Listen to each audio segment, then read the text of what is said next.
You're dead to US. Dad shouted, throwing my photo in the trash. I didn't argue. I just called the bank and withdrew my name as their mortgage guarantor. Now they're sending hourly texts. Please come home. But it's too late. Hashtag the family secret.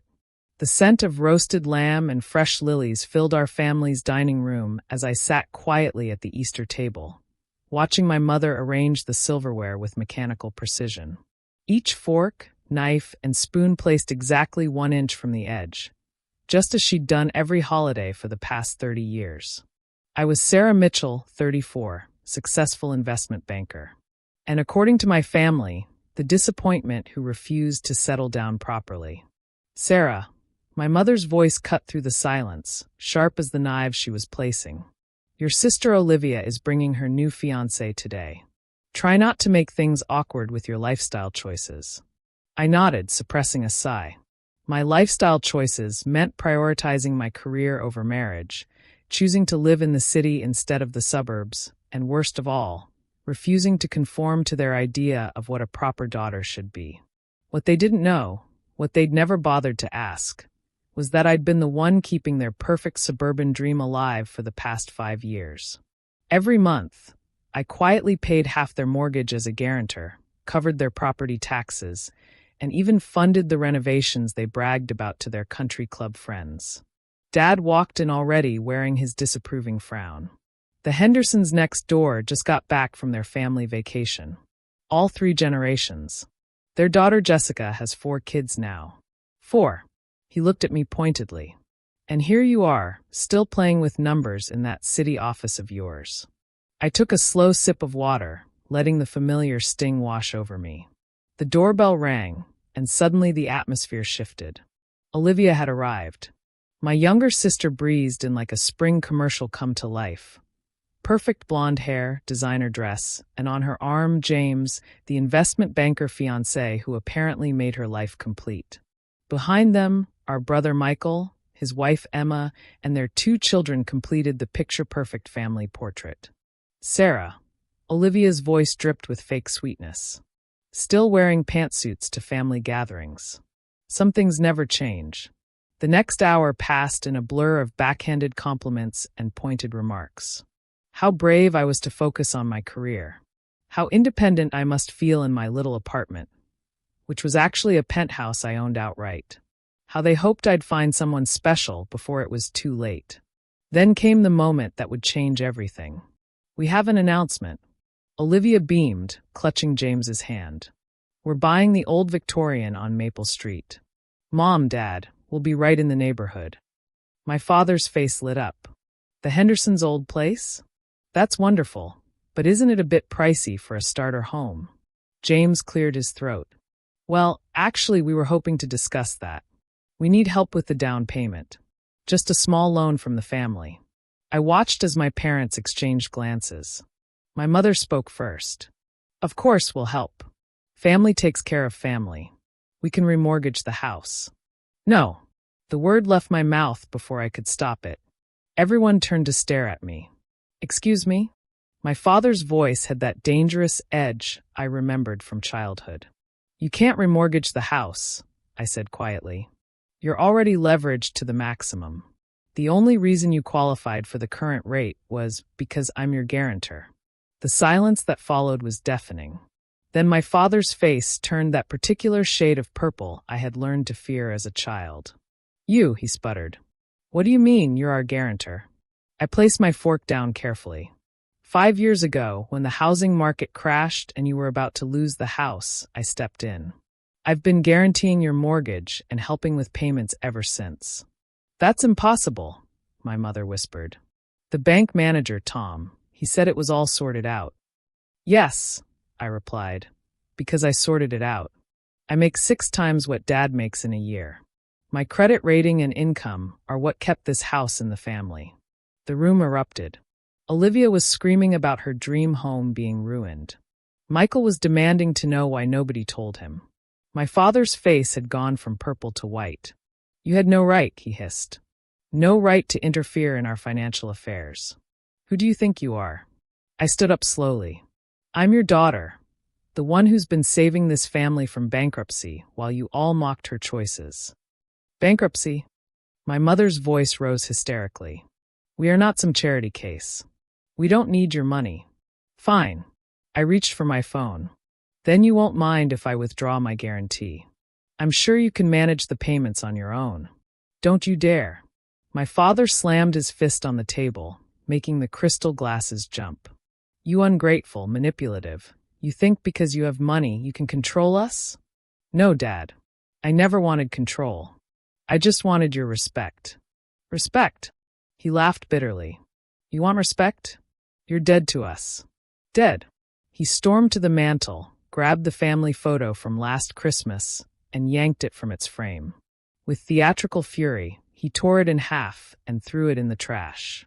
Get out, he roared. And don't ever come back. I stood up calmly, grabbed my bag, and walked to the door. Behind me, I could hear Olivia sobbing about her ruined future, Michael trying to calm everyone down, and my mother's theatrical wailing. As I reached my car, I pulled out my phone and dialed a number I knew by heart. Hello, this is Sarah Mitchell.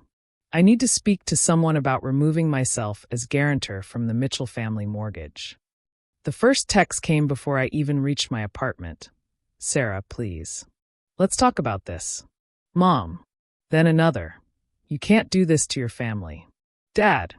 By midnight, my phone was buzzing constantly, texts, calls, voicemails, all begging me to reconsider.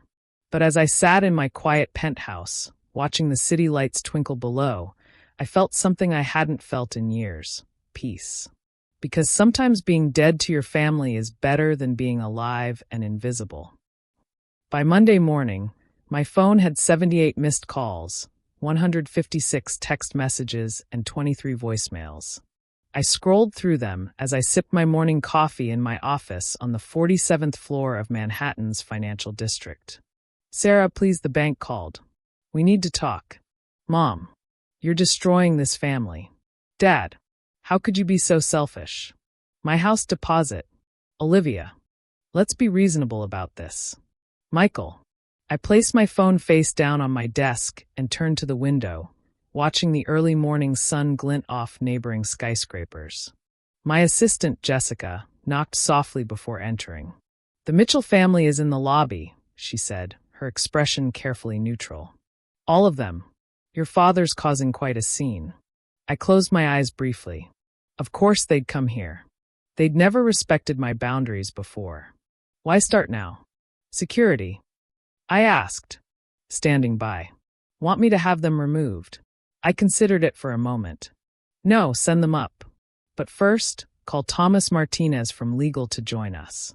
10 minutes later, my family burst into my office like a storm. Dad led the charge, his face red, followed by Mom clutching her designer handbag like a shield. Olivia and James hung back while Michael tried to look diplomatic. Well, Dad bellowed, gesturing around my corner office. This is quite the setup you have here. Nice to see our mortgage payments funded such luxury. I didn't flinch. I earned every inch of this office, Dad. Just like I earned the money I used to save your house multiple times. Save our house. Mom stepped forward. We never needed saving. We were fine until you interfered. Thomas chose that moment to enter, carrying a thick folder. Mrs. Mitchell, I believe these documents would suggest otherwise. Who are you? Dad demanded. Thomas Martinez, legal counsel for Mitchell Financial Group. He began laying documents on my conference table. I have here the complete financial history of your property for the past 5 years, including 3 foreclosure notices, 2 loan defaults, and the subsequent interventions by Sarah that prevented you from losing your home. My mother sank into a chair, her face pale. 3 foreclosure notices? That's impossible. We always paid our bills. No, Mom, I said quietly. I paid your bills every time Dad's business struggled. Every time you remodeled the house with money you didn't have. Every time Olivia needed another small loan. I covered it. All of it. But Tom at the bank, Dad stuttered. Called me directly, I finished. Because I'm one of the bank's biggest private clients. When you were about to default on your 4th refinancing, he contacted me. I could have let the bank foreclose. Instead, I stepped in anonymously. Thomas opened another folder. Ms. Mitchell has contributed approximately $847,000 to your household over the past 5 years. This includes mortgage payments, property taxes, home repairs, and various personal loans to family members. Olivia gasped. James looked like he might faint. That's impossible, Dad whispered. I stood and walked to my wall of achievements, awards, recognitions, press clippings they'd never bothered to read. I made junior partner at 28, senior partner at 31. Last year, I was named one of Forbes 40 under 40. My annual bonus alone is more than you've made in the past decade, Dad. Why didn't you tell us? Michael asked quietly. Would it have mattered? I turned to face them. Every time I tried to talk about my work, you changed the subject to Olivia's engagement or your kids. Every achievement was met with, but when are you getting married? Every promotion was overshadowed by someone else's life choices that you approved of more. Mom started to cry, but I couldn't tell if they were real tears or manipulation. We just wanted you to be happy. No, I cut her off. You wanted me to be like you, to live in the suburbs, marry young, have kids, to need you. But I chose differently. I chose to be independent, strong, successful, and you punished me for it at every turn. So this is revenge. Dad's voice rose again. Pulling the rug out from under us because we hurt your feelings. No, Dad. This is boundaries. You declared me dead to you. Dead people don't pay mortgages. Thomas cleared his throat. The bank has already processed Ms. Mitchell's withdrawal as guarantor. Given your financial history, they're requiring immediate review of your loan terms. You'll be receiving official notice this afternoon. But what about my house? Olivia wailed. The down payment is no longer my concern, I said firmly. Neither is the family home, your country club membership, or any other financial obligations you've been hiding from each other. You'll regret this, Dad growled, but his voice shook. Family is everything, Sarah. You're choosing money over blood. No, Dad. You chose your pride over accepting that your daughter succeeded in ways you never imagined. You chose appearance over reality. You chose to throw away my photo rather than face the truth that the daughter you dismissed has been carrying this family for years. Please. Mom tried one last time. We can work this out. We're still your parents. Are we? Michael interrupted suddenly. Everyone turned to look at him. Are we really still family after how we treated her? After everything she just showed us? Silence fell over the office. Outside, the city continued its Monday morning rush, unaware of the drama unfolding behind my glass walls. Security will escort you out, I said finally. The bank will be in touch about your options. I suggest you start looking at downsizing alternatives. You can't do this, Dad made one last attempt, but his voice had lost its authority. I already have. I turned back to my desk. Goodbye, Dad. Mom. Everyone. Consider this my final gift to you, the truth. As security led them out, I could hear Olivia's sobs echoing down the hallway, my mother's attempts at manipulation, my father's angry muttering.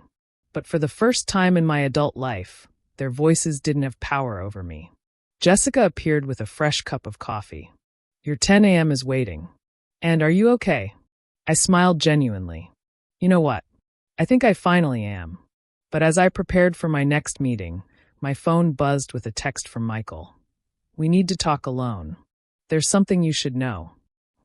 I met Michael at a small cafe 3 blocks from my office the next evening. It was neutral territory, far from both our family home and my corporate world. He was already waiting when I arrived, looking older than his 36 years, turning a coffee cup between his hands. You look well, he said as I sat down. Success suits you. What did you want to tell me, Michael? He sighed, reaching into his briefcase. I found these while cleaning out Dad's home office last night. They were hidden in a false bottom drawer. He slid a stack of old envelopes across the table. My breath caught. I recognized my own handwriting immediately. Letters I'd sent home during my first years in finance. Letters that Mom and Dad had claimed never arrived. There's more. Michael continued, his voice heavy. Dad's been lying about the business for years. It's not just struggling, it's completely underwater. He's been running a shell game, taking loans from one bank to pay another. Your guarantee on the house was the only thing keeping the whole house of cards from collapsing. I opened one of the old letters with trembling hands. Inside was a check I'd sent home 8 years ago, never cashed, and a note describing my first major bonus. I'd been so proud, so eager to share my success with them. Why are you showing me this now? Michael ran a hand through his graying hair. Because I was wrong, too. We all were. We watched them tear you down year after year, and we said nothing. I convinced myself it wasn't my business, that staying neutral was the right thing to do. But after yesterday, seeing those documents, understanding what you've done for us all these years, I couldn't stay silent anymore. My phone buzzed. Another text from Mom. Your father's had a stress attack. Are you happy now? Michael saw the message. They're at the hospital. It's not serious, just anxiety, but they're using it to rally the family against you. Olivia's already posted on Facebook about how you've destroyed Dad's health with your cruelty. I laughed bitterly. Of course she has. There's something else, Michael hesitated. James, Olivia's fiancé, he's been asking questions at his bank about your role at Mitchell Financial. I think they're looking for something to use against you. They won't find anything, I said calmly. Everything I've done has been legal and documented, unlike Dad's creative accounting. Just then my phone rang. A number I recognized from the bank that held my parents' mortgage. I answered on speaker. Miss Mitchell, this is Harold from First National. We've completed our review of your parents' loan situation. Given the withdrawal of your guarantee and some concerning findings in their financial records, we're initiating immediate collection proceedings. I wanted to give you advance notice given your previous involvement. Thank you, Harold. I appreciate the courtesy. After I hung up, Michael stared at me. What happens now? Now they face reality. The house will go into foreclosure. Dad's business dealings will probably trigger an audit. The country club membership they've been floating on credit will be revoked. Their carefully constructed facade will crumble. And you're okay with that? I touched one of the old letters. They had chances, Michael. So many chances. Every time I reached out, every time I offered help openly, they chose pride over truth. They chose appearance over acceptance. Now they get to live with those choices. My phone buzzed again. An email from Olivia. I hope you're satisfied. You've ruined everything. Mom and Dad gave you life. And this is how you repay them. Michael read it over my shoulder. She still doesn't get it, does she? None of them do. They gave me life, yes. But I built this life. Every promotion, every dollar, every achievement, that was all me. The same me they rejected, mocked, and dismissed. The same me they declared dead. I gathered the old letters and stood. Thank you for showing me these. At least now I know I wasn't crazy. The letters did arrive. They just didn't want to acknowledge them. What about the family? Michael asked quietly. What family, Michael? The one that threw my photo in the trash? The one that only valued me for my secret financial support? Or the one that's sitting in a hospital right now plotting how to use Dad's anxiety attack to manipulate me? He nodded slowly. For what it's worth, I'm sorry. Not just for them, but for my part in it. I should have spoken up sooner. As I walked out of the cafe, my phone lit up with a final text from Dad. The bank called. Is this what you wanted? To destroy everything we built? To punish us? Fine, you win. But remember this, you'll always be the daughter who betrayed her family. I typed back one last response. No, Dad. I'm the daughter who finally stopped betraying herself. 3 months later, I stood in my office, watching the movers pack up the last of my parents' belongings from their foreclosed home. The bank had sold it at auction, ironically, to a young female executive who reminded me of myself 10 years ago. Olivia had broken off her engagement after James left her for a junior partner at his firm. Michael had moved to Seattle with his family, choosing distance over the daily drama. Mom and Dad had downsized to a small rental, their social standing in shambles, their financial house of cards finally collapsed. And me? I just closed the biggest deal of my career. My photo was on the cover of Business Weekly under the headline, Rising Star Reshapes Financial Landscape. The article mentioned nothing about family trauma or personal costs. It focused solely on my professional achievements, exactly as it should. My assistant knocked gently. Your next appointment is here. And there's a letter from your parents' address. I took the envelope but didn't open it.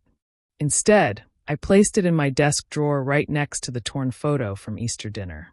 Some letters don't need to be read. Some photos don't need to be repaired. Some endings are really beginnings in disguise. Because sometimes being dead to your family is the only way to finally start living for yourself.